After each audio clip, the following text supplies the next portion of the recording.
أهلا بكم. ارتأيت اليوم أن أحدثكم عن الأسباب التي دفعت بي لترك الإسلام، ولا أعني هنا الأسباب الفلسفية لماذا لا أؤمن بوجود إله أو لماذا أنا ملحدة، ولكن تلك المرتبطة مباشرة بالدين الإسلامي الذي ولدت فيه وتربيت عليه. قبل بضع سنين كان الإسلام جزءا مني، من هويتي، وكانت ممارسة شعائره روتينا اعتدت عليه، ولم يكن عندي أدنى شك أنه الدين الحق الوحيد، وكل ما عداه صناعة بشرية أو أديان طالها التحريف والتزوير. لكن ابتدأت الأمور تتغير حين أدركت أنني أعلم أشياء عديدة في الكثير من المجالات ما عدا ديني، أهم شيء في حياتي. أنا بطبعي أحب القراءة وأستمتع بها كثيرا، لكن لم يخطر ببالي أبدا أن أثقف نفسي في الدين. كنت أقرأ القرآن من حين لآخر وأحفظ بعض الآيات القصيرة، ولا أعلم عن سيرة النبي سوى ما كان يروج على القنوات الفضائية. فقررت أن أبدأ رحلة بحث بهدف معرفة أكثر عن ديني وعن نبيي لأصبح أفضل وأقوي إيماني. لكن ما تعلمته كان صدمة عمري، وكأني فتحت علبة مليئة بالعفن والديدان. كلما قرأت كلما صدمت، وكلما ازدادت الأسئلة، وبدل أن يقوى إيماني رأيتني أبتعد شيئا فشيئا عن الدين إلى أن تركته. مشكلة الإسلام أن أعمدته تقف كأحجار الدومينو، إن أسقطت الحجارة الأولى ينهار البناء بأكمله. ودون الإطالة في المقدمة، إليك أهم الأسباب التي دفعتني لترك الإسلام.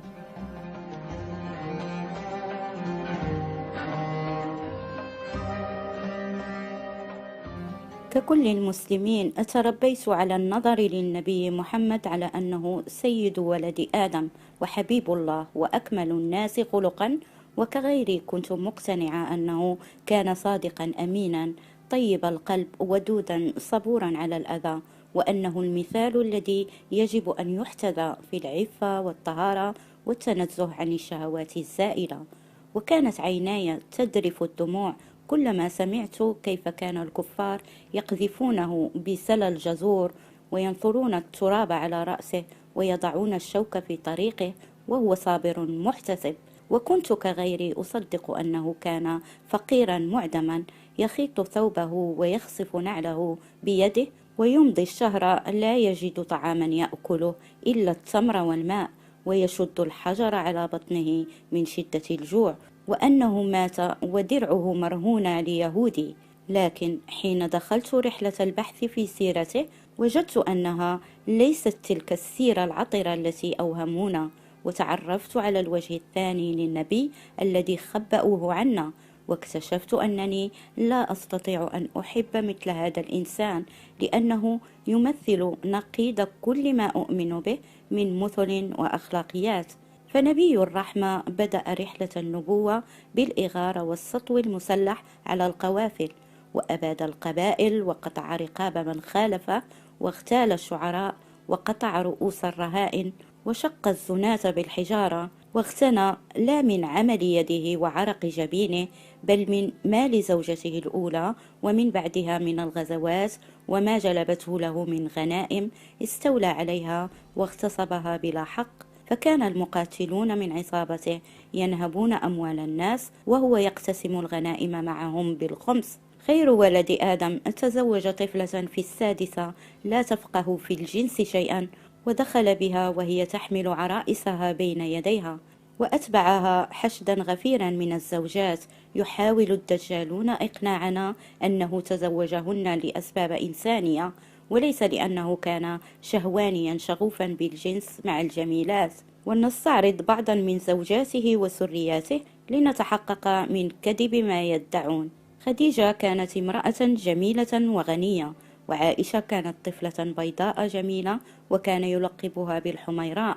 زينب بنت جحش زوجة ابنه بالتبني كانت جميلة، وفتنته حين رآها متخففة في لباسها فجعل زوجها يطلقها له. ماريا القبطية التي أهداه حاكم مصر كانت بيضاء وجميلة جدا. ريحانة بنت شمعون جاريته التي سباها يوم غزوة بني قريظة كانت بالغة الحسن. سلمة كانت من أجمل النساء وأشرفهن نسبا. صفية بنت حيي كانت أميرة بني النضير وكانت خارقة الجمال. جويرية بنت الحارث كانت أجمل نساء بني المصطلق، حلوة مليحة لا يراها أحد إلا أخذت بنفسه. والمعروف أن النساء كن يهبن أنفسهن لمحمد، فإذا لم تعجبه امرأة كان يعرض عنها ولا يعيرها سماما. وكان يطلب من النساء اللواتي يعجبن أن يهبن أنفسهن له، كما فعل مع الجونية فمسحت مقامه بالأرض. كل هذا ولا يعترف الفقهاء أنه كان شهوانيا يحب نكاح النساء، ثم يعودون ويقولون أنه أوتي قوة 40 رجلا في الجماع، وأنه كان يطوف على نسوته التسعة في الساعة الواحدة بغسل واحد، وأنه كان يقبل عائشة ويمص لسانها وهو صائم، ويباشرها وهي حائض، وينام فوق حجرها ويقرأ القرآن وهي حائض. ورغم امتلاكه العديد من الزوجات غير ملك اليمين والجواري، شاهد مرة وهو في مجلسه بين الصحابة امرأة فثارت عنده شهوة النساء، فترك مجلسه وذهب يجامع زوجته ويعود يكمل جلسته مع أصحابه. خير من وطأت قدماه الأرض أفنى قبيلة بني النضير على بكرة أبيها بأن قتل كل رجالها بمن فيهم الأطفال حديثي البلوغ، وسبى النساء والذراري، وباع جزءا منهم لقبائل العرب كي يشتري بثمنهم سلاحا وخيلا. نبي الإسلام كان نرجسيا مصابا بجنون العظمة، جعل الله مع ملائكته يصلون عليه، وطلب من الناس أيضا أن يصلوا عليه ويسلموا تسليما، واشترط على من يدخل في الإسلام أن يقرن شهادة أن لا إله إلا الله بشهادة أن محمدا رسول الله، ووضع كشرط للإيمان أن يحبه المسلم أكثر من نفسه وماله وولده وأبويه، وساوى بين طاعة الله وطاعته هو، وقرن نيل حب الله ومغفرته باتباعه هو وطاعته. وبلغت نرجسيته أقصاها، فادعى أنه خاتم النبيين ولا نبي من بعده، لأنه لم يكن يحب أن يخرج من بعده نبي يلغي دينه ويمحو اسمه من ذاكرة التاريخ، كما أنه لم يسم خليفة من بعده. لهذا اختلف أصحابه بعد موته على الحكم، فبدأ الشقاق المستمر إلى اليوم. محمد استخدم الرشوة لكسب أسياد وكبار القوم لجانبه، مثل أبي سفيان بن حرب وصفوان بن أمية، فكان يعطيهم نصيبا من مال الزكاة لتأليفهم وكسبهم لما لهم من مكانة في مجتمعهم. فهل يحتاج نبي الله الحقيقي لتوزيع الأموال المنهوبة من الناس ليشتري بها قلوب سادة القوم؟ خير ولد آدم كان يشرع أمورا مخزية لإرضاء جنوده، كزواج المتعة وجماع سبايا الحروب المتزوجات، وكان يغري أصحابه بالجنة والغنائم كي يحمسهم على الجهاد، ووعد من يقتل في الحرب بعدد كبير من النسوة الأبكار كبيرات الصدور، وقوة 80 رجلا في الجماع، وأنهار من العسل واللبن والخمر، وحياة أبدية من الكسل والمتعة. محمد كان يحدث في أمور لا يفقه فيها شيئا، ويقول كلاما ينافي العلم والحقيقة، كقوله أن الشمس بعد غروبها تذهب لتسجد تحت عرش الرحمن، وبعد أن يؤذن لها تعود تشرق من جديد. وكذلك قوله أن جناحي الذبابة أحدهما به الداء والآخر الدواء، وتفسيره المضحك للشبه بين الابن ووالديه. وكان يظن أن مني الرجل يخرج من بين صلبه وترائبه، أي من بين ظهره وعظام صدره، وكان ينصح المرضى بشرب بول الإبل حتى يصحوا، وغيرها من الأمور التي نضحك منها اليوم. وهذه فقط أمثلة من السيرة العطرة لخير ولد آدم. فمن يملك عقلا راجحا يستعمله دون عاطفة سيرى سريعا أن محمدا ادعى النبوة وزعم أنه يتصل بالسماء للحصول على السلطة وتحقيق أغراضه الشخصية الصرفة، وأن سيرته كانت سلسلة من العنف وإراقة الدماء والخداع واستغلال النفوذ وترويع الآمنين، وبعيدة كل البعد عن الانضباط الأخلاقي الذي هو العمود الوحيد الذي من المفترض أن الدين قام عليه.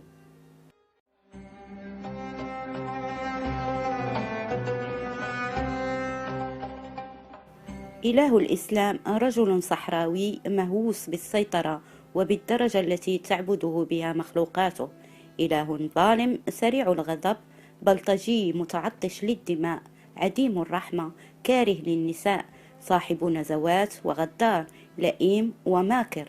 فهو أولا إله يشبه البشر في كل شيء، له جسم يستوي على عرش تحمله ملائكة، وله كرسي يريح عليه رجليه، وله يدان وأصابع وساق يكشف عنها، وقدم يضعها في جهنم لتمتلئ، وهو إله ينزل ويتجلى ويتدلى. وكل هذه الصفات التي يتصف بها جعلت المغيرة بن سعيد يقول أن الله على صورة رجل على رأسه تاج، وأن أعضاءه على عدد حروف الهجاء، وهو أيضا يفرح ويغضب ويشعر بالأذى وكأنه مخلوق من نفس جنسنا، ولا نراه يغضب ويتحسس الألم وهو يرى الأبرياء يذهبون ضحية الأمراض والكوارث الطبيعية والمجاعات والحروب والقتل والتشريد، وفقط نجد مشاعره الحساسة والرقيقة تخدش لمجرد أقوال تصدر من خلقه فيغضب عليهم ويلعنهم في الدنيا والآخرة. في القرآن أكثر من 12 آية تهدد بغضب الله على الكافرين، إضافة لقصص عن الأمم السابقة التي غضب الله عليها فخسف بها الأرض أو أرسل عليها الرياح وغيرها من طرق الدمار الإلهي. والله له 99 اسما، منها العديد من الأسماء والصفات التي تنم عن البطش والقوة، كالجبار والمتكبر والمنتقم القوي المقتدر الضار المانع وغيرها. إله الإسلام إله سيء يخلق البشر فقط ليعبدوه دون أن يقدم لهم دليلا واحدا على وجوده، ويقر أنه هو من يزين للكفار أعمالهم ومكرهم ليضلهم، ويحب من شاء من عباده ويكره من شاء، ويهدي من يشاء ويضل من يشاء بمزاجية مرضية عجيبة، ويتوعد كل من لا يؤمنون به بالعذاب الرهيب والمحاسبة بعد الموت بأبشع طرق الانتظار والحشر والتهويل والرعب. الله إله مجنون بالانتقام، يهدد ويرغي ويزبد في مواضع عدة بتعذيب البشر وحرقهم وجعلهم وقودا لجهنم، فهو كمجرم منحط لا يبالي أبدا بمشاعر الناس، المهم أن يرضي غروره ويثبت ذاته وجبروته وقدرته على قهر عباده وإرغام الجميع على عبادته طوعا أو كرها. إله الإسلام عنصري لا يرى بأسا أن يتملك بعض عباده رقاب بعض، يفرق بين الذكر والأنثى، بين الحر والعبد، وبين الأبيض والأسود، فلا يؤخذ الحر إلا بالحر، ولا العبد إلا بالعبد، ولا الأنثى إلا بالأنثى، وجعل الرجال أعلى درجة من الإناث، وهو من يهب لمن يشاء إناثا ويهب لمن يشاء الذكور ويجعل من يشاء عقيما، وهو من استنكر أن ينسب له المشركون البنات وينسبوا لأنفسهم الذكور، ويرى في ذلك قسمة جائرة لا تليق بمقامه، وهو من يدخل الذين يعبدونه الجنة بيض الوجوه ويدخل الكفار النار سود الوجوه. إله الإسلام يحتاج كي يصدقه العرب أن يقسم لهم بالنجم إذا هوى وبالخيل التي تثير الغبار في المعارك، ويقسم بالليل وبالفجر وبالشفق، بل يقسم حتى بحياة محمد نفسه. الإله الخالق إن وجد فعلا لا يحتاج أن يقسم لعباده، لأن القسم يوحي بأن الإله في مقدوره أن يكذب، والكذب بالطبع لا يجوز على الإله. ورغم صفات القوة والجبروت التي يوصف بها، إلا أنه لا يستطيع أن يحمي نفسه أو ينزل العقاب بأعدائه، واحتاج لنصرة المؤمنين له، فاشترى منهم أنفسهم ليدافعوا عنه مقابل إدخالهم الجنة، وشرع لهم أن يعذبوا البشر بالقتل والإرهاب ليشفوا الغل الذي في صدورهم، وأمرهم بانتهاك أعراض الذين لا يعبدونه، وسبي نسائهم، واستحلال دمائهم وأموالهم، وتدمير حياتهم. لذلك تجد المسلمين يطبقون أوامره بالقوة، كأن الله نسي أن يخبر الأقوام الأخرى أن الدين الصحيح هو الإسلام، فتكفل المسلمون بتصحيح خطأ وسهوة الإله بطريقتهم. إله الإسلام إله تافه مثير للشفقة، فهذا الخالق العظيم ترك كل أمور الكون وتفرغ لمشاكل محمد الجنسية والزوجية والسب ولعن أعدائه، ابتداء من عمه أبي لهب وامرأته، وألف كلاما في غاية السخف والتفاهة. وللزنا والوساخة والدعارة أيضا نصيب كبير في سيرة هذا الإله، فقد حول مكان إقامته إلى ماخور كبير لأتباعه للسكر والجنس. وأي إنسان عاقل لديه ذرة من الأخلاق يقرف من هذا الإله، ولا يمكن أن يكن له أي قدر من التبجيل والاحترام.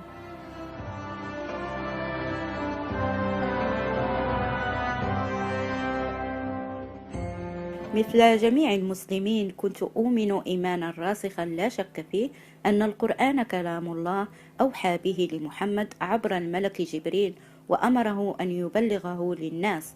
لكن حين وضعت هذه المسلمة جانبا وطرحت عن القرآن هالة التقديس، وابتدأت أقرأه بحيادية دون هذا الافتراض الأساسي المسبق أنه كلام الله، حينها فقط ظهرت عيوبه، وبدت لي بسهولة العديد من الأدلة التي تؤكد أنه كتاب بشري من تأليف محمد.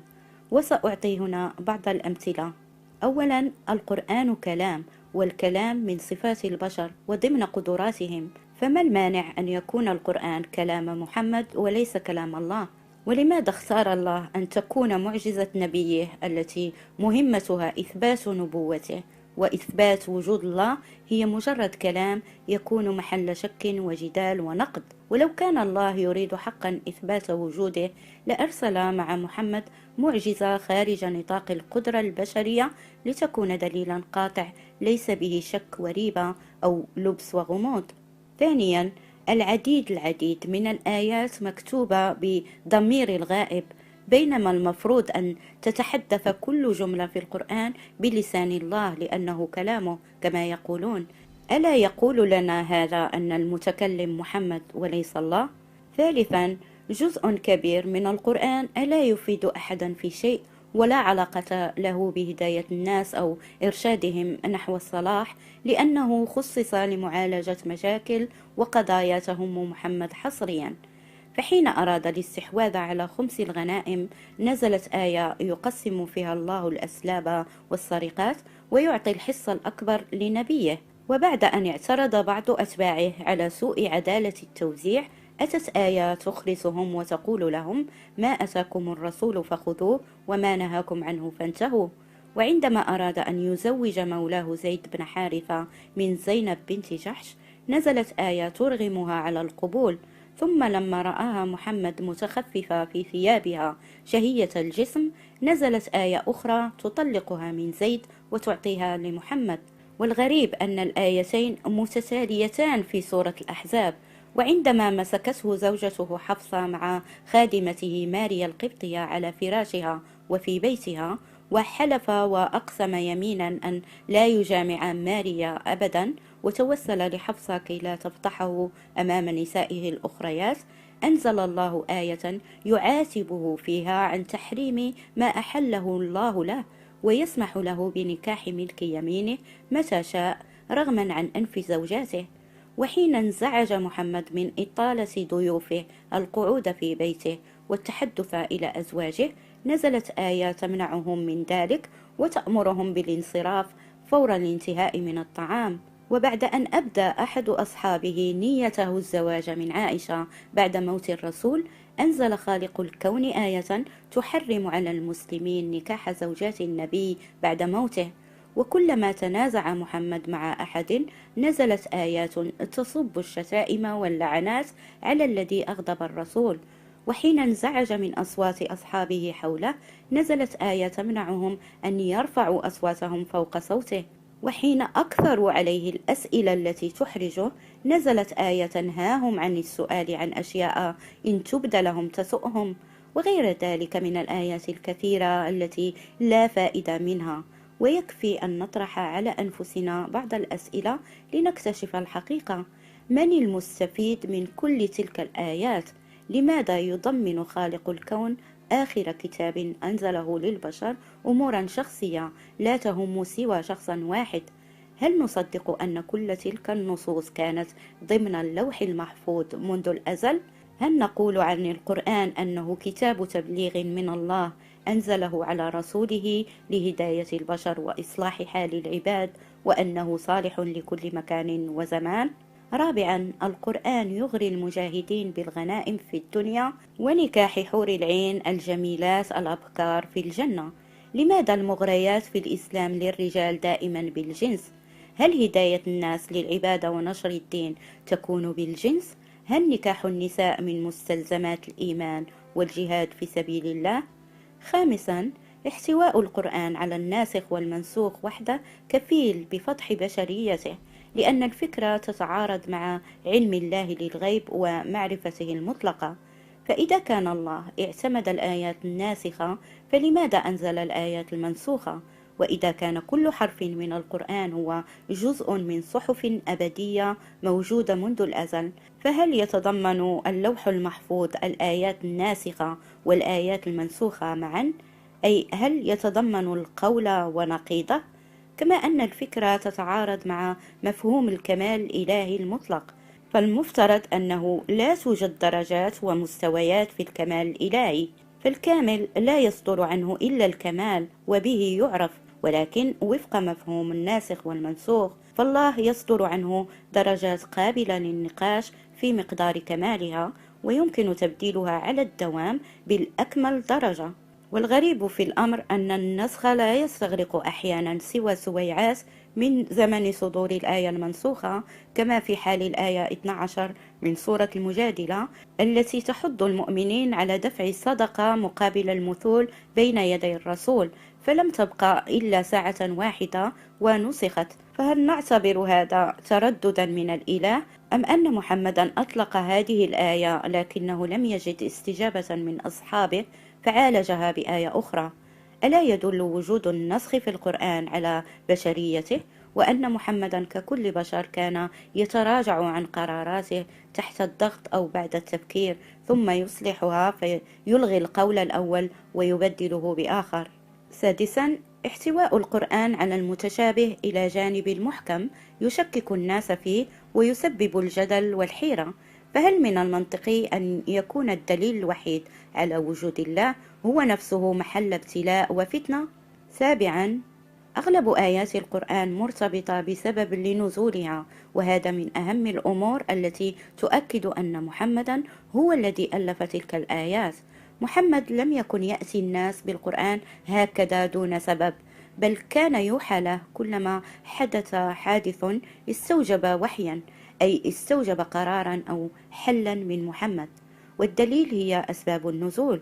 فعندما يقع حدث معين لمحمد أو لأحد المحيطين به، أو يسأله شخص ما عن أمر معين، فإنه يعلق على هذا الحدث أو يرد على السؤال، أي أن القرآن مجرد ردات أفعال وصدى لحوادث وظروف وظواهر انفعل بها محمد وعبر عنها في صورة آيات قرآنية. ويظهر هذا واضحا في الآيات التي تعلق على الغزوات والحروب، وتلك التي تعالج مشاكل مع أصحابه أو زوجاته أو المنافقين أو اليهود، أي أن الأحداث والظواهر هي من خلق القرآن وليس الله، فكيف تكون آياته محفوظة منذ الأزل قبل وقوع تلك الأحداث والظروف والظواهر؟ ثامنا، يقول القرآن: أفلا يتدبرون القرآن ولو كان من عند غير الله لوجدوا فيه اختلافا كثيرا، ولقد تدبرناه ووجدنا فيه اختلافات كثيرة.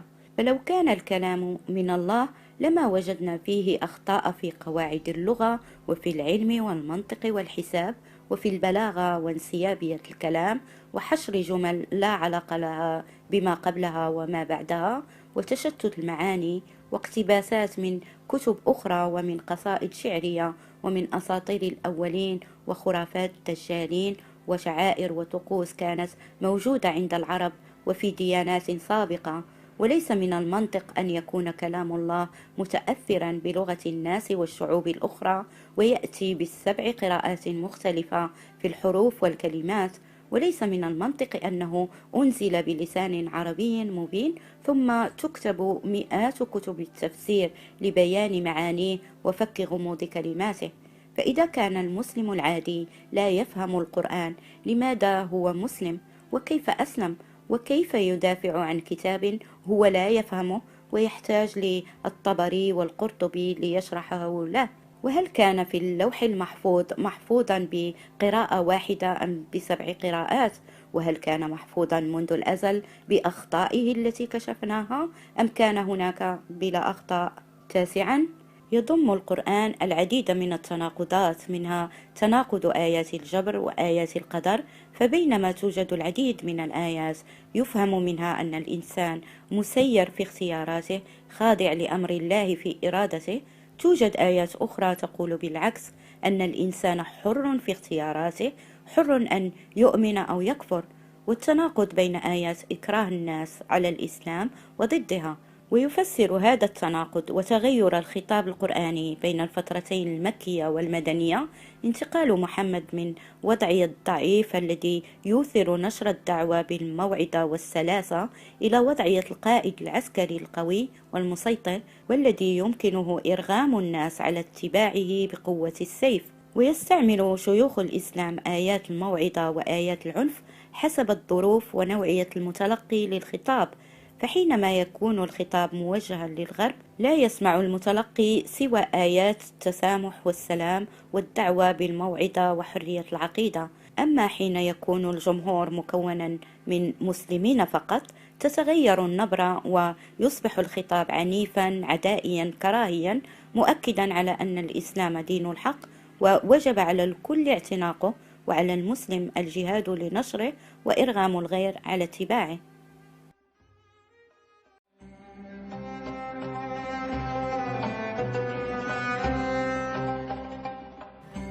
لعل أبشع شيء نفرني من الإسلام كانت الحدود والعقوبات، سواء الأخروية أو الدنيوية، التي تتميز بالعنف الشديد والوحشية والهمجية والظلم ومعاداة الإنسان.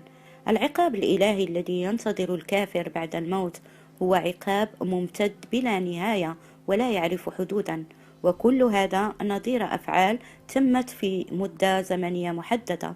فأين حكمة وعدالة الإله؟ أليس أقصد لو كان العقاب متناسبا مع الخطيئة؟ ثم الله غني وعظيم وكامل كما يردد دائما، ولا يحتاج لي أو لك، ولن يزيده إيماني أو أعمالي الصالحة ولن تنتقص منه، فلماذا إذن يعاقبني على عدم الإيمان به؟ الله هو من منحني العقل والحرية للاختيار، وهو من صنع هذا العقل وقدره، وعقلي وحريتي قاداني لعدم الإيمان به، فلماذا أعاقب على حريتي وعلى استخدام عقلي؟ فما معنى الحرية إذن؟ وما معنى العقل هنا؟ فكأن الله يقول لي: فكري واختاري بحرية، لكن إن اخترت غير الإيمان بي سأعذبك إلى ما لا نهاية وأزيدك، لن أعطيك ولو تلميحة من بعيد، ولو بداية دليل على أني موجود. ما رأيك؟ حين نتأمل في ميثولوجيا الجحيم ومشاهده المفزعة يتضح لنا أن محمد أسقط آفاق انتقامه البشع وبربريته الفريدة في خيالها وشططها على فكرة الإله، لذلك لم يترك شاردة ولا واردة من التعذيب إلا ذكرها، من ساعة الموت إلى ساعة الحشر والبعث والسوق إلى نيران جهنم التي تعهد الله أن يملأها من الجن والناس أجمعين، وحرص على تأجيجها كي لا تخبو كالأعرابي الذي يلقي الحطب في النار كي لا يذهب لهيبها. وجعل محمد لجهنم حسا وإدراكا ورؤية وكلاما وإرادة، فهي تختاض وتبصر وتتكلم وتطلب المزيد حتى يضع فيها الله قدمه فتقول قد أي حسبي اكتفيت. وتفنن محمد في وصف أساليب التعذيب والنشوة التي يشعر بها الله والملائكة برؤية المعذبين الذين متى ما نضجت جلودهم شويا ألبسهم الله جلودا أخرى ليطيل عذابهم ويزيد فيه، وآخرون تسيح أمخاخهم على أصداغهم ويتجولون في برك من نار يصل حميمها إلى ما فوق ركبهم، وتسوقهم ملائكة شداد غلاظ كما تساق الغنم بمقامع من نار مقيدين بالأغلال والسلاسل الثقيلة. ولم تكتفي السادية المحمدية بنار متقدة تحرق وتؤلم الأبدان، بل لا بد من إطعام هذه الأبدان، فجعل طعامهم ثمر شجر الزقوم وطعام أثيم كالمعدن المذاب يغلي في البطون، وجعل شرابهم الصديد أي القيح والدم السائل من أجسادهم، وماء كالزيت العكر شديد الحرارة يشوي وجوههم. وعليك أن تتذكر دائما أن الله مع كل ذلك رحيم ورؤوف وعادل، وأن لا تنسى أن هذا العذاب لن يكون لمليار أو تريليون سنة، بل إلى ما لا نهاية من الزمن. ومن الأمور التي صدمتني للغاية هو حين علمت أن المرأة لا يحتاج سوى أن يكون مسلما يشهد أن لا إله إلا الله وأن محمد رسول الله ليجنب هذا العذاب ويدخل الجنة، ولا يهم إن اقترف أبشع الجرائم. أما غير المسلم الذي شاء حظه البائس أن يولد في ديانة مختلفة، فمهما يكن عمله صالحا ومفيدا للبشرية ومهما يفعل من خير لن يدخل الجنة، لأنه لا يؤمن بنبوة محمد. ففي الإسلام أن لا تؤمن بمحمد هو أمر أخطر من أن تقتل أو تغتصب أو تسرق. الحدود الدنيوية لا تقل بشاعة عن العقوبات الأخروية، وعلى رأسها حد الردة، أي قتل من يترك الدين. فهل يحتاج الدين الحق لإرغام الناس على البقاء فيه وعدم تركه؟ فإذا كنت تحتاج لإشهار السيف في وجه الناس كي لا يتركوا دينك، فأي دين هذا؟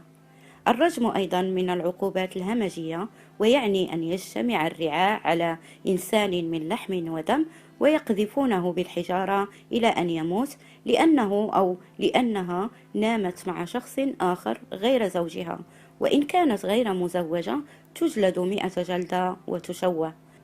قطع اليد أيضا واحد من أكثر الحدود ظلما وهمجية، لما يخلفه من إعاقة وعاهة وحقد الذي قطعت يده على الله والمجتمع وعلى نفسه. والأدهى أن القطع لا ينفذ إلا في صغار اللصوص، أما السرقات الجدية كالسطو على الأبناء أو النهب من المال العام فلا يعاقب بالقطع. كل هذه الحدود دليل على أن الدين ليس من عند إله عادل، وفي نظري أي إنسان لا تصدمه مثل هذه العقوبات فهو منعدم الإحساس.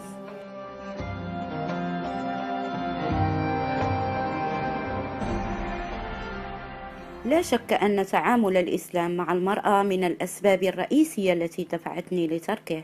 كبنات تربينا على أن ديننا هو الوحيد الذي كرم المرأة ورفعها وأعلى من شأنها ومنحها حقوقا ما كانت تمنح لها من قبل، أولها الحق في الحياة.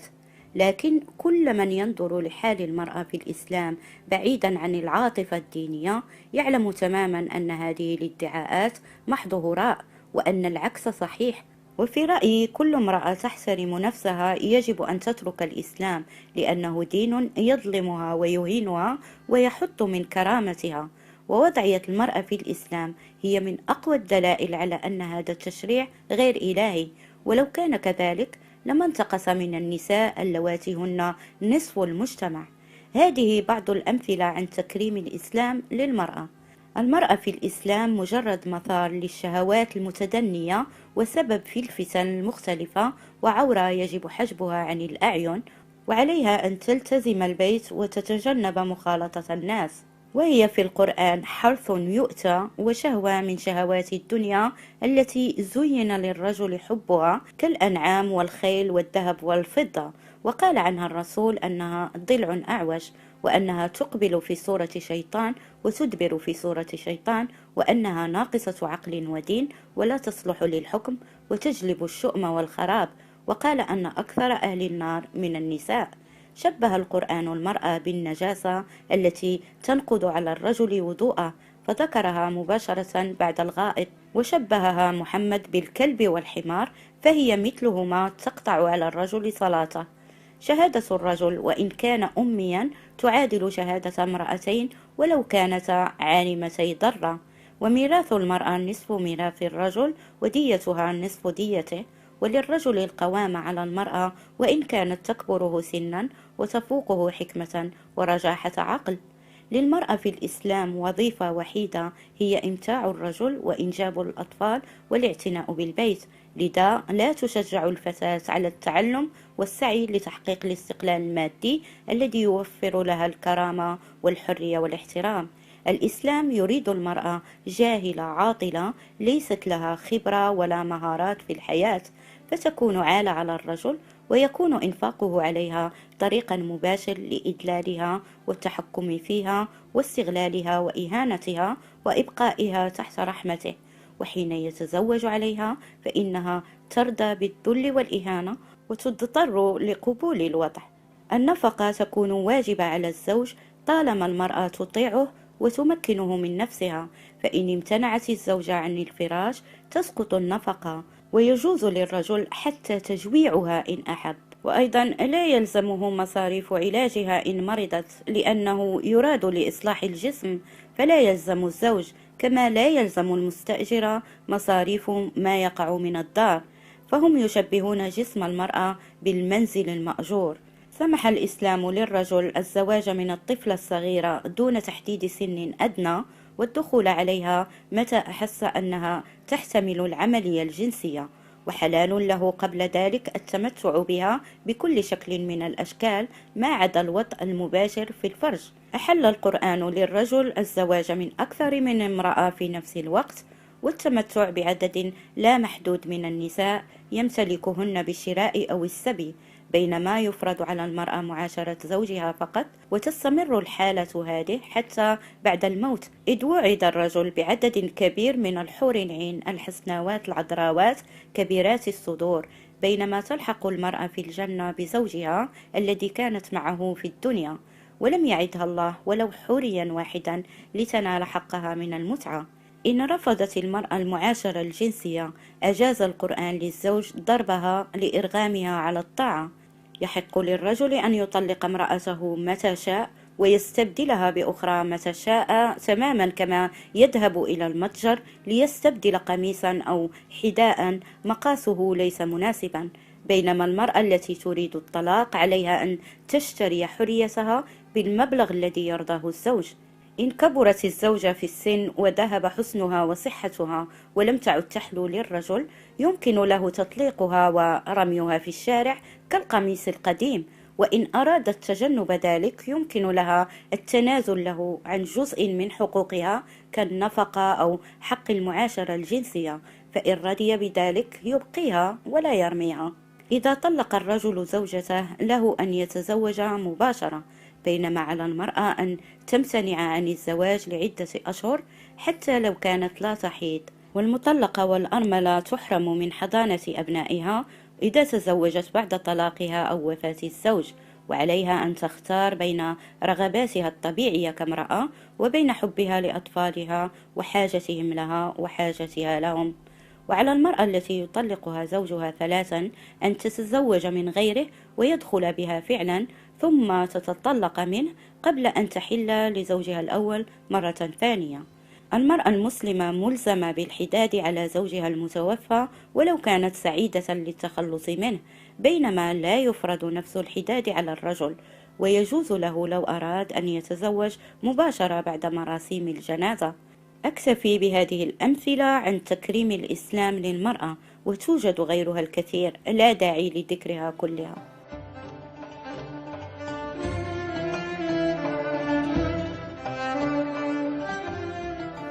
علمونا بالمدارس أن الإسلام دين سلام وإنسانية وتسامح، انتشر بالإقناع والتبشير بما ورد في القرآن، وأن المسلمين أعطوا شعوب الأراضي التي فتحوها كامل الحرية في اعتناقه أو تركه.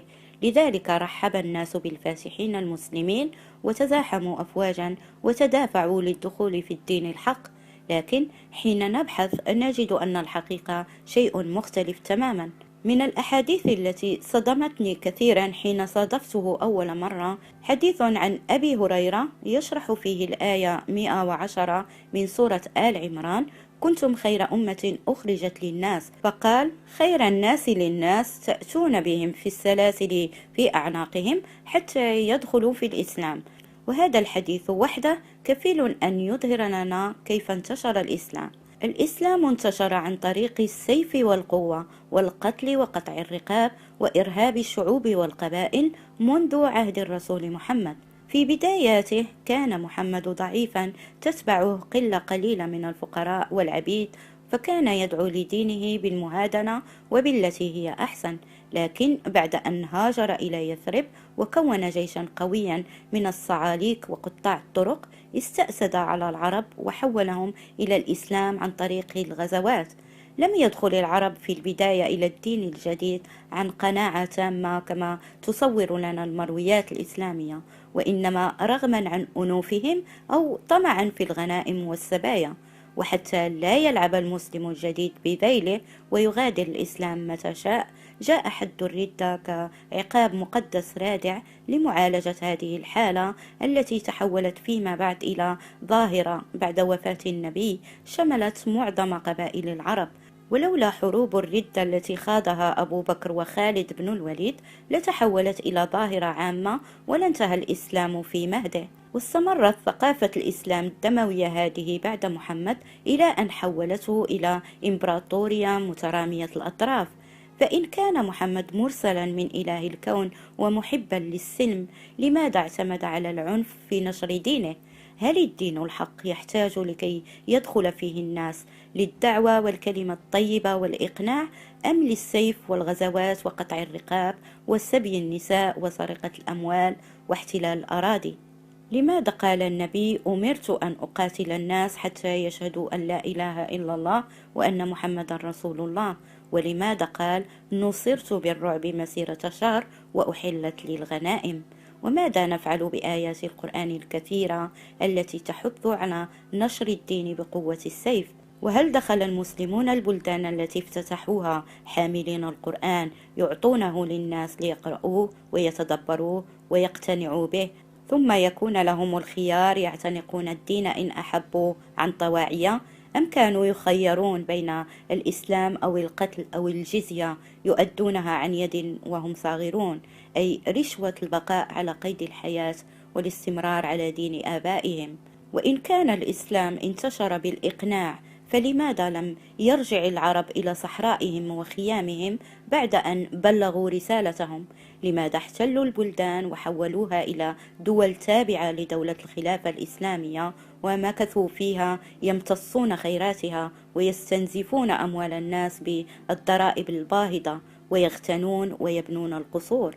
في كل البلاد التي افتتحها العرب كان من اعتنق الإسلام وشهد بالله ربا وبمحمد نبيا وطبق الفرائض كان يسلم من القتل، ومن رفض طارت رقبته بالسيف وسبيت نساؤه وأولاده وأصبحوا رقيقا يباعون بالأسواق، ومن ارتد عن الدين كان يقتل.